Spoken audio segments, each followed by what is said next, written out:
I gotta say, this shit burns me up. This is exactly what Jerry Jones wants. Um, well, hello, good people. Mark Holmes here, and as always, I appreciate each and every one of you guys. Um, I just got back here at the Redbird House. I've got a historic commission meeting tonight, and in fact, in 2 hours, so had to get back down here for that. So I've been on the road taking care of business and things, and I get back here to check out whatever news there is.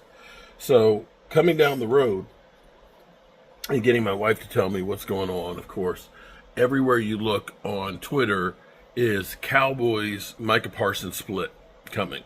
And it all goes back to Adam Schefter, who's been playing it up the last couple of days about, there's real bad blood between the two of them. It could be that things get worked out, but it could also be a divorce. It's like, buddy, you did a whole lot of talking without saying anything. Sorry about my nose here and things. I'll try and look down. So I come back, I fire up my, if I have the studio software on more than one computer, it ends up, you can only use it on one. So I just turn my computer off while I'm gone. Turn my computer on and go to Bleacher Report. That's what we've got. All of the stories right now.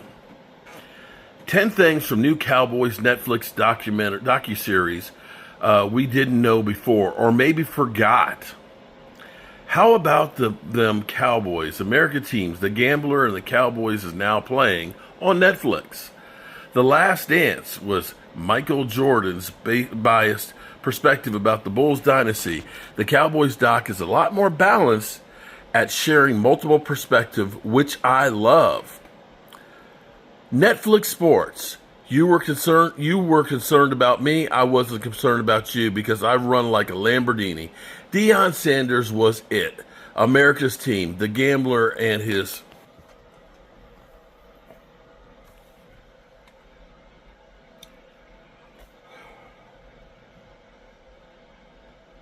Let me ask you real question. All this controversy has got everybody talking about Jerry Jones. Even Micah Parsons not getting his deal. Everybody, and I mean everybody, is following along with the Dallas Cowboys harder than anybody else. You can take the Eagles that just won the Super Bowl and Lurie. My phone, maybe it's overheating. The video keeps cutting off. Maybe my phone's tired of listening to me. But you could take Lurie and him winning the Super Bowl and being the 3 in the last 8 years. There ain't no docuseries about him. About taking a downtrodden franchise that took 50 years to win a Super Bowl that has now won 2 and been to 3 in the last 8.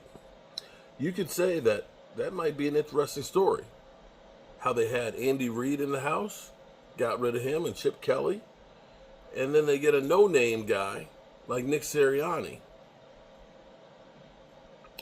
It might be more interesting than Jerry Jones, but ain't nobody investing in that. So when you think about winning the Super Bowl, is winning the Super Bowl at this point, since Jerry's got 3, as big as this shit that he's got, the shit sandwich? It still keeps cutting off after about a minute and a half.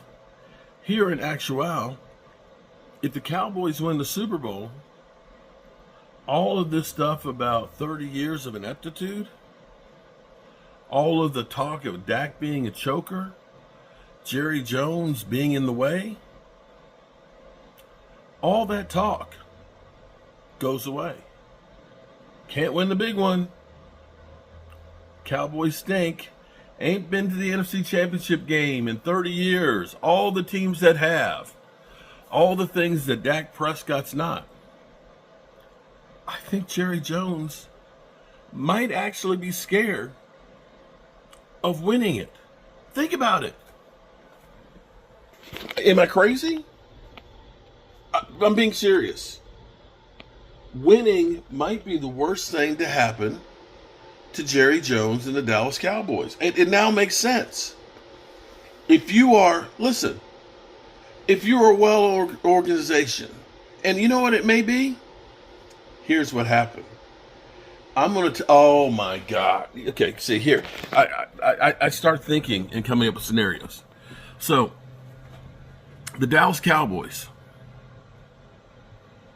after Mike McCarthy went, they got humbled a bit. They hired Brian Schottenheimer, not the big pick, but then they started seemingly doing things the right way, right? Free agency. They ended up signing Osa and Digazua. They took care of bringing in Kayvon Turpin and things, right? They started doing things that were like normal teams do. They made the trade to get George Pickens to start putting the team together to be good. Jerry Jones stepped back and was quiet. And you know what happened after that? People didn't talk about the Cowboys in the same breath. They weren't on everybody's mind every single day. Oh my God. It just makes perfect sense. And then Jerry Jones is looking at this and probably watching ESPN, listening to sports writers, and seeing how everything is getting tamped down because they're doing things the way you're supposed to do. And probably saw it and said, wait a minute. They're not talking about us the same way. I really need to stir this shit up. Because you got to say, before training camp, you looked at the Cowboys and you said, okay, they're plugging up the holes. They went out. They let the coach go out and pick his coaching staff and things. Right or wrongly, he was doing things. He was leading the press conferences and stuff. Jerry Jones was nowhere to be seen. And I bet you Jerry Jones started saying, hey, wait a minute. The Dallas Cowboys, we got to be on everybody's lips. We got to be the first segment of every show. We got to get some controversy going here. And that's what Jerry Jones has done. That's why Jerry Jones has come around like he's on steroids now, stirring shit up. Literally bitch slapping everybody, Diggs, and going after him and fining him, right? Basically saying, I paid Dak Prescott, he got injured, and Micah Parsons, he missed 6 games last year when it was only 4, and going after Terrence Steele and everything else about his contract. Yeah, man, it all makes sense. Jerry Jones realized they weren't talking about us enough. And Jerry Jones needs that attention. There you have it, friends. There you have it. Jerry Jones needs the attention. Yeah. Micah will get signed.